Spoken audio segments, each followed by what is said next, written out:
ভালো তরকারি। গ্রামের মানুষের তো ওটা ভালো খাবার। মতি মজুরি না আলু ডিলা ডিম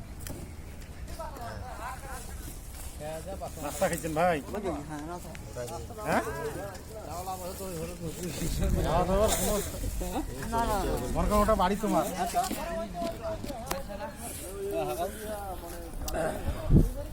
হ্যাঁ ওই জন্য তো কাল পানি খেলে আসি সেদিন টাকা তো মুখ দেইলি না। কামাইছে না?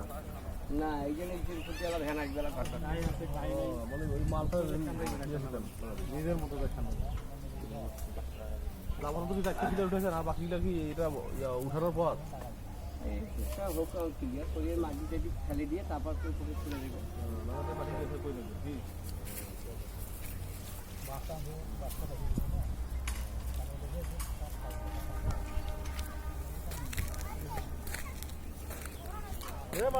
মাটিটা তো সাইডে ফেলা যায়, ফেলাইলে কেটে লাগবে না, আবার কম লাগবে।